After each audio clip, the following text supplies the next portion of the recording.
un tout petit peu. Peut-être si les extraterrestres ils sont là-haut, enfin ouais. Oui, je doute un petit peu, parce que moi j'ai vu les machines, mais je ne sais pas ce qu'ils veulent faire. Est-ce que c'est vraiment des extraterrestres ou c'est des... Là, le gars m'a jeté le doute. Est-ce que ce sont des humains secrets qui fabriquent des trucs comme ça? Je crois pas trop, hein, mais pas du tout. Mais alors... J'écoute la vidéo sur... j'ai dialogué avec un IA au sujet pourquoi ils sont là et se ne montrent pas. Voilà. Au sujet pourquoi ils sont là et se montrent pas. Donc, pour savoir où je suis arrêté et pour me remettre dans le bain. Allez, c'est parti. Voilà. Je viens de prendre un coup de téléphone, j'étais un peu plus long. Enfin, avec j'ai mis sur pause, vous voyez pas la différence. Super. En fait, bonjour à tout le monde, et amis et amieux.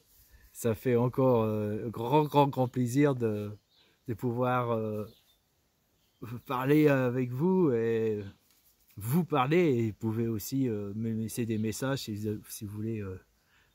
Voilà, vous voyez ce que je veux dire. C'était assez rapide. Il faut que ça dure 35 minutes, j'ai le droit, sinon après ça coupe. Alors donc je vais terminer ce que j'avais, parce que ça a été coupé la dernière fois.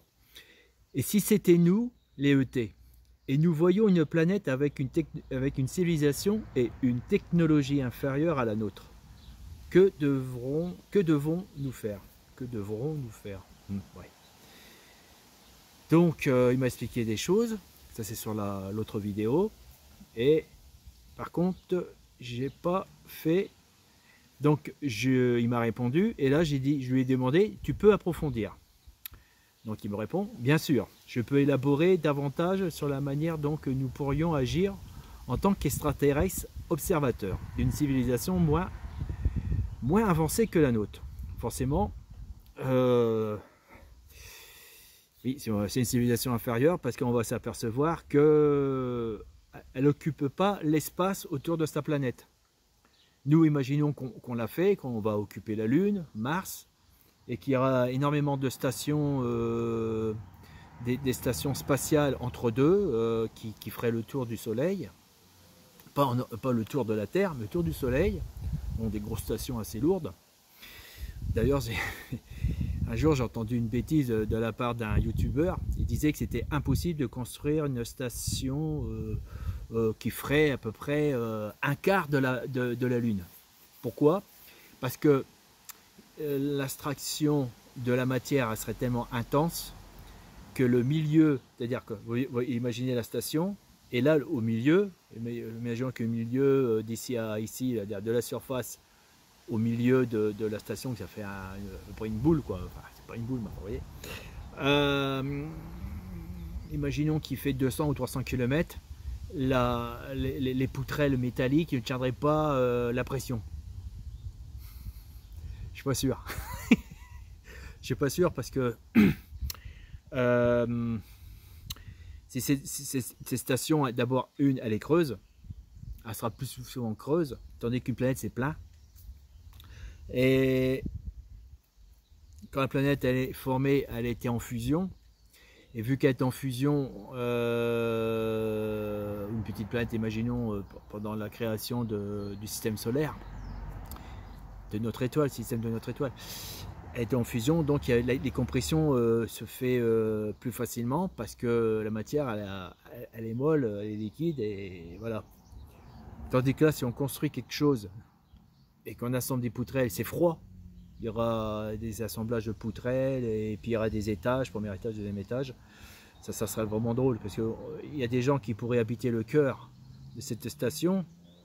Imaginons que la station ressemble en quelque sorte une planète naine, un truc comme ça, à peu près cette taille-là.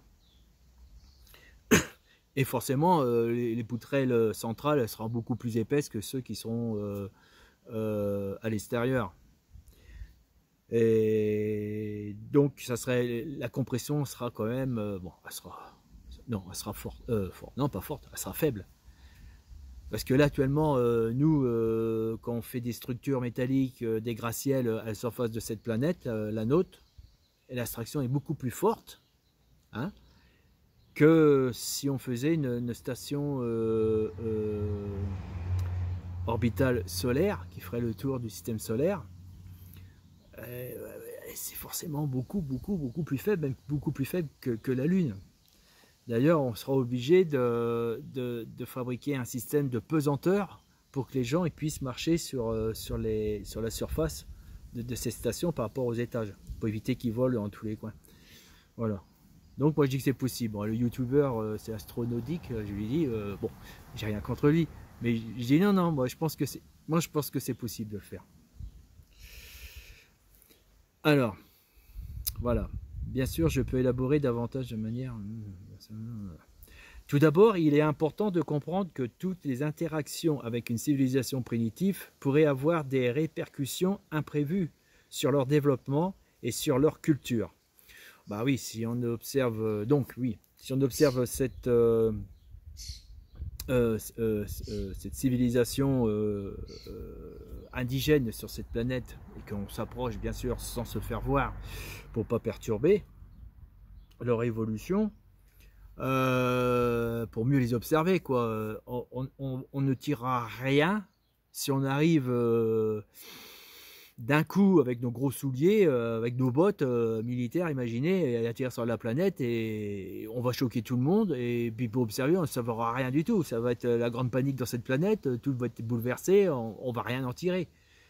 Je pense que le mieux, si on fait des observations scientifiques, comme on observe des poissons dans la mer, on s'introduit tout doucement et on met des caméras et on essaie de voir comment les comportements de certaines races de poissons, comment ils se comportent ou animaux, voilà. Puis bon, bah, aussi ces indigènes intelligents, qu'ils ont eu quand même une évolution, même si c'est inférieur à nous, ils ont quand même une évolution intéressante. Donc je pense que le plus sage, et je pense que c'est la logique universelle, je pense que c'est la logique universelle de l'univers, de l'univers tout entier, pour les civilisations beaucoup plus avancées, ils prendraient cette sagesse et cette intelligence de ne pas se faire voir, d'arriver tout doucement. Voilà, parce que, comme il dit, tout d'abord, il est important de comprendre que toutes les interactions avec une civilisation primitive, ça serait peut-être primitive, parce que peut-être que nous, on aurait peut-être, je sais pas, 500 ans de plus que eux, ou peut-être 100 ou 200 ans, bon, on va dire c'est primitif, mais c'est un gros mot quand même. Pourrait avoir des répercussions imprévues, voilà. Bon, ouais, ça peut même être fâcheux et ça pourrait stopper leur évolution. Oui, parce que comment expliquer? C'est comme c'est une psychologie, voilà. C'est la psychologie de ces civilisations, une psychologie humaine. Quand il y a un manager dans une entreprise qui doit faire tourner l'entreprise, il doit savoir comment chaque personne qui travaille dans l'entreprise, comment il fonctionne, comment pas heurter leur sensibilité et comment les encourager et qui s'intègrent mieux dans l'entreprise pour qu'ils se sentent comme chez eux et puis tout ce qu'ils font dans leur travail a un sens et une valeur pour eux qui bénéficie à l'entreprise, qui bénéficie à tous les gens qui travaillent pour l'entreprise. Hein, je parle d'une entreprise humaine qui partage bien les bénéfices. Bien sûr, le patron, forcément, il gagnera un peu plus. Hein, c'est comme un capitaine d'un navire. Si vous regardez dans l'ancien temps, le capitaine avait plusieurs parts et les marins ils avaient un quart, ou je sais pas quoi, par rapport à ce qui allait rapporter la cargaison. C'est un peu ça aussi, quoi. Bon, ouais, c'est bon, voilà. Bon, on peut aller plus loin là-dessus, ça va vers une politique syndicale. J'ai rien contre. Il faut avoir des syndicats, ça permet de limiter l'appétit et la cupidité des personnes, quoi. Voilà. Éviter de travailler comme des esclaves aussi. Alors donc, Alors donc, par conséquent, il est conseillé de ne pas interférer à leur évolution de manière significative. Oui, ça, ok. Nous pourrions observer leur développement et prendre note de leur innovation technologie pour savoir où ils en sont. Peut-être que même s'ils sont primitifs, ils ont peut-être trouvé des astuces que même nous, comme beaucoup plus avancés, qu'on n'a pas pensé. Ça peut être un peu nous enrichir. Ouais, c'est un peu d'espionnage, mais enfin bon.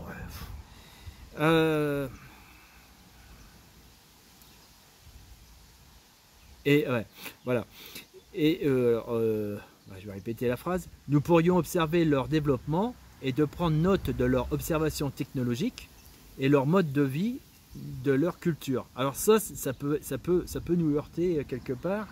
Le jour que ça nous arrive, donc nous sommes les extraterrestres, et quand je dis ce sont les extraterrestres, si vous voulez, on se met à la place de ceux qui sont là-haut. Pourquoi on ne les voit pas?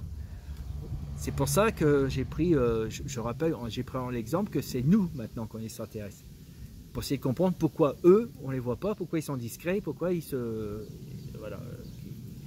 Ils ne vont pas atterrir aux Champs-Élysées ou faire une ambassade à Paris ou à Moscou ou à Kiev ou... Je ne me rappelle plus la capitale anglaise. Merde. New York, je ne sais où. Washington, je crois. Washington. Alors, une autre considération importante de ne pas causer de dommages à leur environnement. Oui, ça, on l'a déjà fait ici sur Terre quand on a été dans des planètes, quand on a été dans des pays où que la civilisation était vraiment primitive et que nous on est arrivé avec des bateaux à voile ou à vapeur et qu'on a coupé tous les arbres, qu'on a rasé la moitié des montagnes pour aller chercher de l'or ou du fer ou du cuivre. Qu'est-ce qu'on a encore fait comme bêtises? Après on a exploité du pétrole, on a foutu partout. Enfin nous, je veux dire, les hommes qui sont, voilà, ceux qui sont pas sages, les entrepreneurs qui n'ont pas de sagesse, ils ont fait ça, voilà, puis qu'ils ont aussi maltraité, voire exterminé la moitié du peuple indien. Voilà, pour pas causer de dommages à leur environnement. Voilà, dommages à l'environnement. Nous savons que de nombreuses civilisations ont été touchées par des formes d'exploitation de l'environnement qui ont eu des conséquences dramatiques sur leur survie et leur bien-être. Les Indiens d'Amazon, vous avez déjà entendu que pour une exploitation d'or, ils ont chassé les Indiens d'Amazon. Ils avaient un mode de vie, ils arrivaient à être ils s'alimentaient, ils venaient autonomes. Du jour au lendemain, c'est les Brésiliens qui ont, je suis désolé, c'est le Brésil qui les a chassés à coups de fusil, voilà, tués même. Je ne dis pas que tous les Brésiliens ils ont fait ça, mais pas certains. Alors, les Brésiliens sont des humains, je rappelle, nous sommes tous des êtres humains, et dans les humains il y a des défauts, et malgré tout, dans les humains actuels, il y a aussi des psychopathes prêts à tout, quoi. Malheureusement. Et on va aller chercher, certains employeurs vont les chercher pour les payer pour se débarrasser des personnes gênantes. Surtout ce qui s'est passé au Brésil. Et voilà, donc quand on voit une planète primitive, on ne va pas s'installer chez eux et exploiter leur richesse pour tout broyer, quoi. C'est ce qu'ils sont en train d'expliquer. Et en tant que visiteurs d'une planète étrangère, nous devons être prudents pour ne pas causer de telles conséquences de l'environnement et la population locale. Moi, je suis d'accord. Il est également important de respecter leur culture et de leurs croyances. Voilà, c'est pour ça qu'il faut être discret, quoi. Nous encore, moi je dis qu'on est prêt. C'est un jour ils débarquent, je crois qu'il y a énormément de personnes, bon, ils peuvent croire, je respecte, ils croient en Dieu, ils croient en Jésus, tout ça. Bon, il y a certaines personnes, ils y croient aussi, mais ils ont des doutes. Voilà, pourquoi? Parce que le choc de notre croyance, que ce soit, même peut-être, moi j'étudie le bouddhisme, quoique peut-être il n'y a pas grand chose qui va me choquer, parce que c'est le bouddhisme tibétain, c'est pas le... Voilà. Comme je vous l'ai expliqué, le bouddhiste tibétain, ils ne croient pas en Dieu. Ils croient en une essence, une énergie qui a créé tout ça. Ils sont plutôt plus logiques. Voilà, ils n'ont pas mis de nom quoi que ce soit, parce que Bouddha n'est pas un bon Dieu, c'est un gars qui a mis en route le bouddhisme. Voilà. Mais le bouddhisme, c'est, une fois quand j'étais en Thaïlande, on m'a dit que le bouddhisme c'est une religion jeune par une, femme de 40 ans, une Thaïlandaise qui était très très cultivée, qui parlait français, et elle m'avait expliqué que le bouddhisme était jeune, 3000 ans c'est jeune. J'ai dit ah bon? Et que le bouddhisme vient de l'hindouiste. La plus vieille. Alors l'hindouiste, c'est par contre, il y a peut-être des croyances d'entités avec des pouvoirs, voilà. Donc le bouddhisme s'est tiré de l'hindouisme, mais il a nettoyé, il a enlevé tous les superstitions et les croyances bizarroïdes. Mais cependant, dans le bouddhisme, il y a quand même une partie de croyance, la réincarnation. Ouais, j'y crois pas trop, quoi. Mais bon, ouais, ça les dérange pas que j'y crois pas, j'aurais dit, mais ça les dérange pas. Ils respectent chacun la croyance des bouddhistes. Il y en a qui croient à ça, à ça. Mais enfin, croire ne veut pas dire croire, c'est sans preuve. Voilà. Et moi, je préfère être dans l'autre côté, que ça soit crédible. Voilà, que chercher des... pas trop d'épreuves, mais que ça soit concret, quoi. Voilà, c'est un peu compliqué, j'arrête là. Alors oui. Même si nous avons des technologies plus avancées, nous ne pouvons pas forcer ces populations à adopter nos pratiques et nos croyances. Voilà, c'est ça le truc. Alors oui, alors si on débarque, on leur explique que votre croyance est tout faux. Par exemple, s'ils croient en un dieu qui a créé leur planète, si cela, alors le dieu s'appellerait, je sais pas, Nova. Je veux dire Nova ou Calva, ou j'en sais rien. Attends. Il ne faut pas que je prenne... Allez, il s'appelle Booba. Regarde, leur dieu s'appelle Booba. Voilà, comme ça, je suis sûr que je ne vais pas heurter des personnes. C'est Nova, je crois, c'est l'autre croyance, je ne me rappelle plus, c'est les témoins de Jéhovah, je crois, Nova, il me semble. Alors, Boba, il s'appelle Boba, et là on leur dit, bah non, Boba, il n'a jamais existé. Non, l'univers n'était pas créé par Boba, ça a été créé comme ça et comme ça et comme ça. Le problème, c'est qu'on va détruire leur politique. Tout un système qui s'est mis en route, qui puisse travailler ensemble. Et alors, leur politique religieuse, leur politique politique et les relations sociables entre eux. Ça peut être un tel choc pour eux, on pourrait déclencher des massacres. Pourquoi? Il y a des personnes qui vont peut-être aller voir comment vous appelez ça, on va dire des prêtres, mais ça s'appelle autrement. Les prêtres qui enseignent la croyance de leurs enfants jusqu'à un peu plus vieux, et puis qui font des cérémonies religieuses et des trucs comme ça, justement pour tisser le lien social, pour rassembler un maximum, rassembler tout un pays. Imaginez un territoire qui fait 2000 km sur 1500 km, on va dire c'est tout un pays, pour éviter justement que ça fasse des clans, des tribus, et puis qui s'affrontent à la nuit des temps, qui se font la guerre à droite et à gauche parce qu'ils n'ont pas les mêmes. Voilà.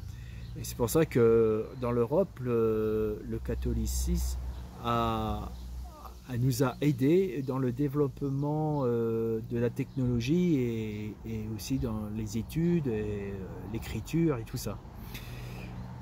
Arrivé à un moment, il a fallu qu'on se décroche d'eux parce que leur croyance a limité notre développement. Mais le problème actuellement, moi je trouve qu'il y a un gros problème, c'est qu'on a trop décroché et nous sommes en train de perdre le sens de moralité, parce qu'ils nous enseignaient justement la moralité, par exemple, pas tuer son père et sa mère, pas faire l'amour avec sa mère ni avec son père, ni avec sa sœur, voilà. parce que pour une moralité et une logique, c'est ce qu'on m'a appris il y a longtemps, parce qu'on m'avait dit que si je fais un enfant à ma soeur, forcément il y a des problèmes, on appelle ça, des problèmes médicaux et physiques. On peut faire un attardé ou un trisomique, donc un handicapé mental, voilà. Ou pire, un handicapé mental qui ne se voit pas, et en fin de compte, il a des petites voix dans sa tête, et peut ça veut dire un effroyable meurtrier, hein, voilà. Voilà. Et après, ça fait une dégénérescence de l'humain, voilà. Et d'ailleurs, ce qui est marrant, c'est que moi j'ai élevé des animaux et je me suis aperçu que, bon, certains animaux peut-être qu'ils le font, mais je me suis aperçu que certaines races d'animaux, ils font pas des bébés à leur sœur. C'est marrant, hein. Voilà. D'ailleurs, si par exemple un animal fait ça et que la maman animale accouche de l'enfant de son frère, elle qui voit que le bébé animal en quelque sorte qui n'est pas normal, et ben, la maman animale le mange ou le laisse mourir. Voilà, elle a décidé qu'il n'était pas normal, qu'il ne pouvait pas vivre dans la nature, que la nature ne lui fera pas de cadeau, et donc elle le laisse soit mourir, et certains animaux le mangent. Tout bébé, tout ça, c'est mangé. C'est un peu, on efface tout et puis on recommence. C'est horrible pour nous. Alors justement, imaginez que nous retombe sur un peuple avec leurs mœurs, leur moralité à eux propres, et on sait qu'on ne doit pas interférer dans leurs croyances ici cela, parce que comme je vous dis, ça peut créer des gros problèmes. Mais par contre, nous, quand on va observer, ça va nous faire des chocs. Peut-être que vous voyez ce que je veux dire. Il faut s'attendre à tout, hein. Et si ça marche comme ça chez eux, chez nous ça marche pas comme ça. Après c'est à nous, voilà, à faire, à mettre des limites, quoi, être intelligent et sage. Ah, alors donc je recommence. Même si nous avons la technologie plus avancée, nous ne pouvons pas forcer ces populations à adopter nos pratiques, nos croyances. Nous pourrions apprendre de leur mode de vie, de leur tradition et de leur spiritualité, mais nous ne devons pas les démigrer ou les dévaloriser. Alors ça j'aime bien ça, parce que ça c'est pas mal ce qui est marqué. Parce que je pense aux Amérindiens, les Indiens d'Amérique. J'ai entendu beaucoup d'histoires comme quoi que les Indiens d'Amérique, avant qu'on arrive, nous, ils avaient déjà des contacts avec, ils appelaient ça le peuple du ciel. Ils avaient des contacts et ils conversaient. Et je pense que vous avez tous vu, est-ce que vous avez vu des émissions sur les Indiens d'Amérique? Il n'y a pas beaucoup, je trouve, parce que je trouve que peut-être que ça serait très très intéressant de voir comment ils vivent, leur spiritualité et puis leur tradition et puis leur culture, tout ça. Et moi j'ai vu une émission, moi j'ai trouvé très humain. Ouais, bon. N'empêche pas qu'il y a quand même eu des guerres là-bas. Il y avait des pratiques aussi, le scalp, des trucs comme ça, mais bon, c'était pas tous comme ça, hein. Il y avait des peuples un peu plus guerriers, voire barbares, comme chez nous, quoi. Il y avait aussi autant des Celtes, où les Romains, ils laissent des écrits, bien que les Romains, ils sont pas mieux.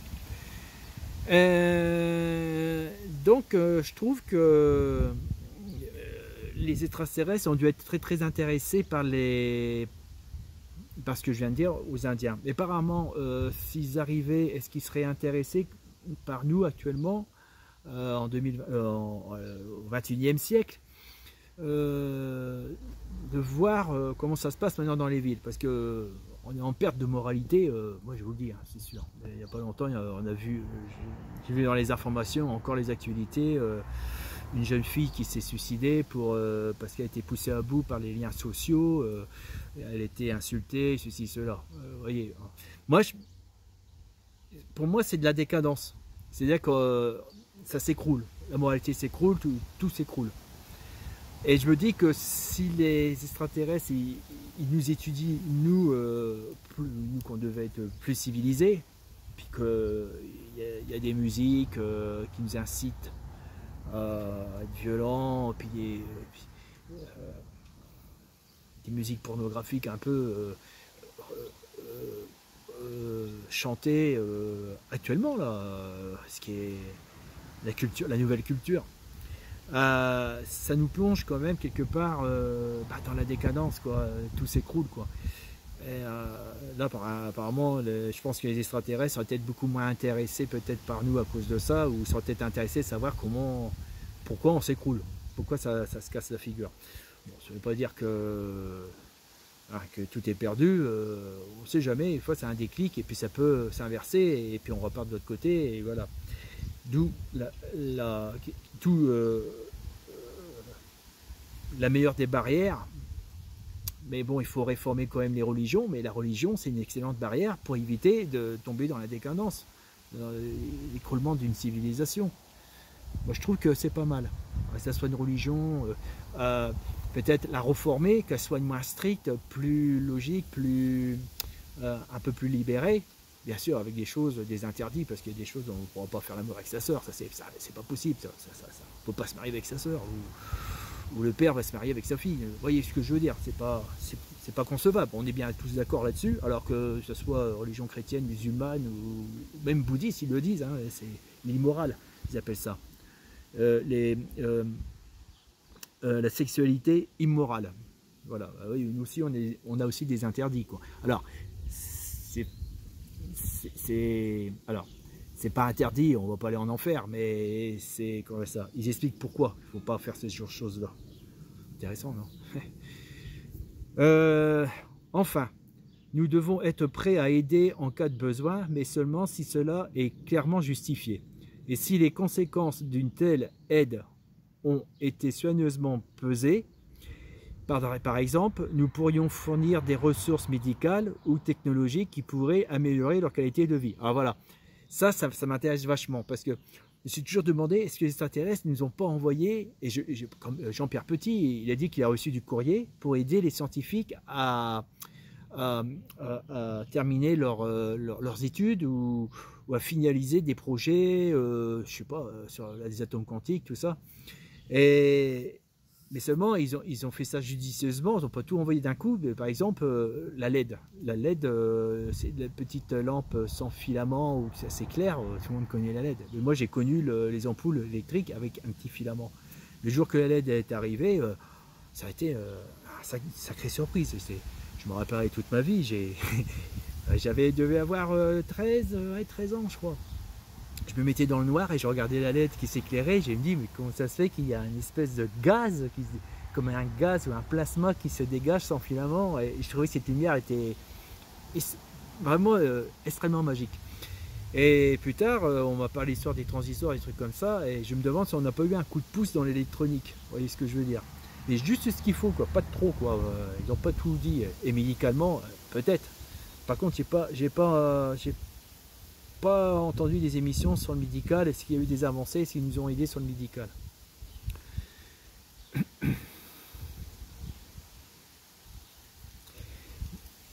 Alors, mais uniquement si cela n'entrave pas à leur propre développement. Vous voyez, c'est ce que j'ai en train de vous dire. C'est judicieux, mais il ne faut pas que ça crée un désordre dans leur développement. C'est juste vraiment, voilà. Dans l'ensemble, nous devions être prudents, respectueux et bienveillants dans notre approche envers les civilisations moins avancées que les nôtres.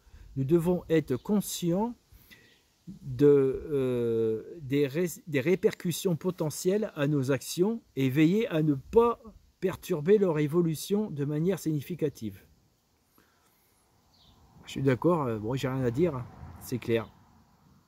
Voilà. Bon, je pense que là, je vais arrêter, je vais dépasser mes 30. J'ai encore une autre question, mais oh là, va être un peu plus longue.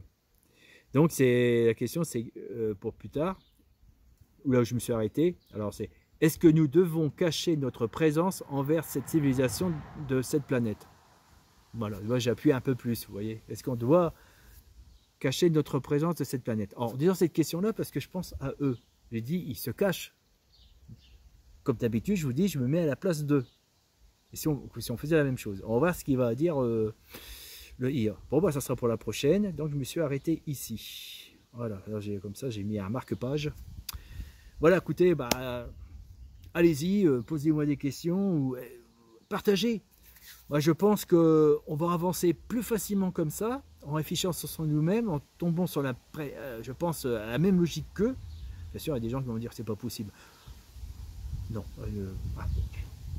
il faut le faire. Voilà, on le fait. Bon, le pire de tout, c'est de dire que c'est pas possible et qu'on ne fait rien. Là, on le fait, on avance.